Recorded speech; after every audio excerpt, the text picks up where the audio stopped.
Hi guys, welcome to another edition of the Objective Football Banter Show. I'm your host Twizy, and today we'll continue with analyzing topics, football topics, of course, that happened in the previous past game week, just over the weekend, along with some games across Europe, of course. The Premier League and other games across Europe have returned after international break, and we got a glimpse of how teams performed and fared generally during the weekend.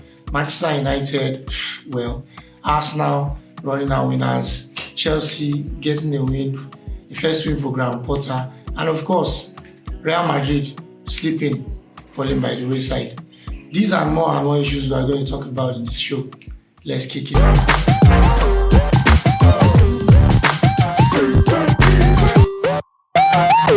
Right, so the weekend began with the North London derby between Arsenal and the Lily Whites from across the way.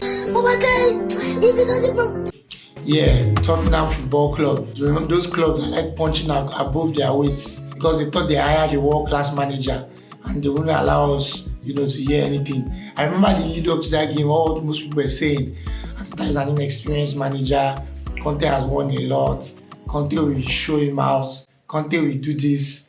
Well, how about that now? 3-1. Totally played out of the park. Arsenal were dominant in the first and second half, had more shots on targets, more shots from outside of the box, overall possession. Arsenal were simply just too strong for Tottenham. Harry Kane scored his usual penalty. He has yet to score a goal against Arsenal. There is no penalty in seven seasons. 7. Fantastic. He just keeps start padding with Arsenal penalties. But well, he's a legend for Tottenham. If that's what they call legend these days. You have to you can score 300 goals, but don't win a trophy. He's never won a trophy. No single trophy of repute. But he scored 200 plus goals, so yeah, he's not even has he even scored 200. 180 something goals. He's giving a big gun and doesn't want us here. 7 years playing in North London derby.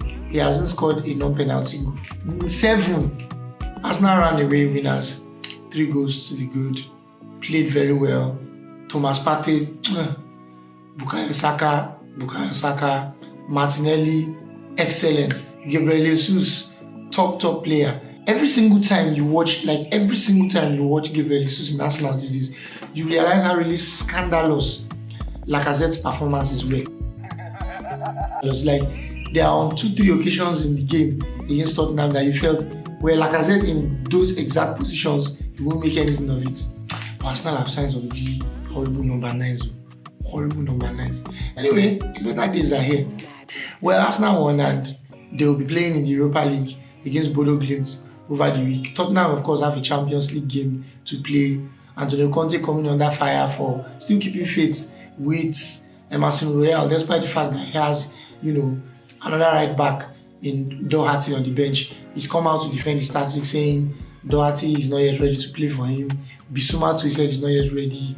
Jet Spence too is in right back, and he claims he's also not ready. It's really funny to think that players, that are as good as that, Antonio Conte thinks they are not ready to play for him. So he's kept faith with Emerson Royal, and Emerson Royal rewarded his faith by getting red carded in the game. I didn't think that it was worth a red card. I thought it was a disgusting foul, to be honest, but I didn't think it was worth a red card. I think a yellow card will have, made the, but he had been committing some small fouls all through the game, I think, and the referee was just letting him, go. But that was just too much. Studs on the ankle, he had to go. Manchester United. Manchester United, were punished by 6-3. Money by Manchester City, of course. And chaos. Manchester United, of course, will have, Anthony Martial to thank for making the scoreline respectable. Came in the second half, scored 2 goals to make it 6-3. So he sort of took the gloss away from the way they were outplayed on the pitch. If Martial didn't score those goals, it would have looked a lot more, embarrassing, than it was. Really poor performance by Manchester United. They couldn't string 2-3 passes together. I don't know who gassed them up. I don't know who told them that Lisandro Martinez will be able to handle a robot like Haaland. Lisandro Martinez, he's done well this season. He's had a lot of hype, and he's tried to play very well. He's done well, I won't take that away from him. But against players like Erling Haaland, the difference was just clear. He looked shorter every time I look at him. Just couldn't cope with the height. 5'9", if I'm correct, his height is 5'9". And I think from what I saw on SofaScore, I think his rating was 5.9. I think his rating was 5.9 and it's 5'9". So just correlate that. It was really funny. He was played off the park, completely bullied by Erling Haaland. Couldn't come close to him, couldn't touch him. Haaland had a field day, scored a hat-trick. Cristiano Ronaldo was on the bench, and would say maybe Ronaldo was watching his reincarnation, seeing like a player that is just like him coming up, playing for Manchester City. As if that was not bad enough that the new guy in the Premier League, who was taking over goal scoring exploits the way Ronaldo was, as if it was not bad enough that the guy is a Manchester City player. Of course, Man City are eternal rivals to Manchester United. This guy is scoring at a crazy rate, like mind-blowing rates. Cristiano Ronaldo scored 3 hat-tricks in the Premier League. Took him 232 games to do that. 232 games. It's taken Haaland 8 games to score 3 hat-tricks. I'm just pitying for all the football clubs, that will play Erling Haaland, especially immediately after the World Cup. Immediately after the World Cup, all the big stars that went to the World Cup will be back. Those ones who get eliminated maybe from the group stage and the first round, maybe they might just find themselves, easy to reintegrate themselves back into club football.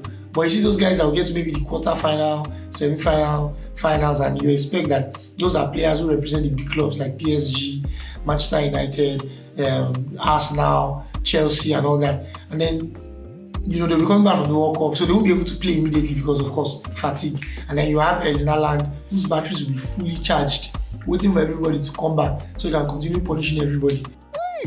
At this rate, I think he's even going to score 20 goals before the World Cup gets here.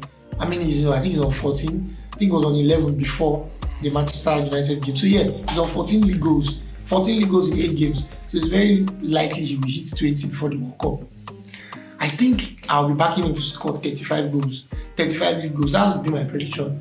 And Haaland will score 35 Premier League goals. Of course, wouldn't that be a new record? I think that would be a new record. I know Mohamed Salah scored a lot. I think Mohamed Salah scored about 30. But Erling Haaland, I'm backing him to score 35 league goals. Yeah, 35 league goals by June. Erling Haaland, don't disappoint me. So that's what it was. Manchester City ran out 6-3 winners. Played beautifully.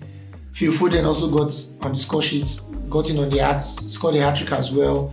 Manchester United, for all the good performance they've had in the last couple of weeks, simply were not just ready to play Manchester City. See, everybody who is going to play Manchester City should just accept that they won't get any points.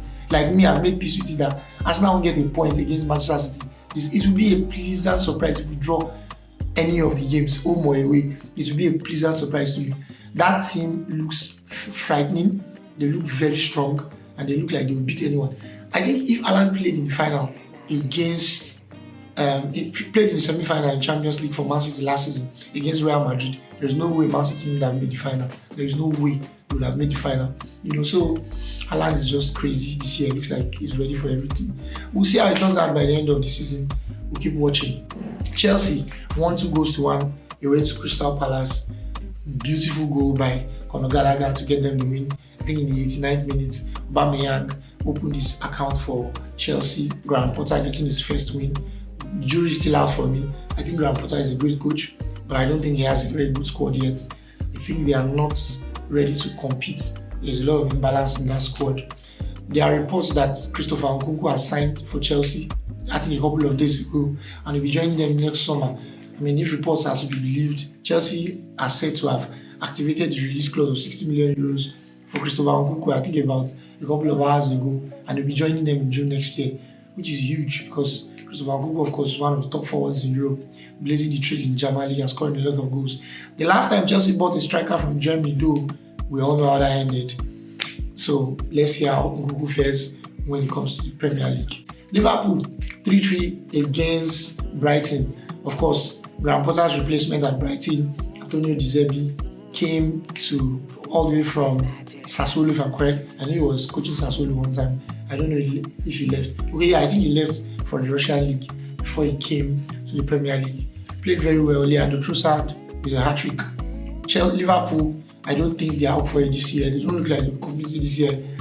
Outsiders on the outside chance that they'll get the top 4 challenge. I think Tottenham might beat them to it. It's looking to me like Arsenal obviously are going to be in the running for the title. They will be there in and about, I think, first, second, third. I don't see them getting below third this season. A lot will depend though on the way they play against Liverpool next week. I think if they manage to scrape a draw against Liverpool at home next week, then you really have to start taking them seriously, for that top 2 position, because they've never gotten a point against Liverpool.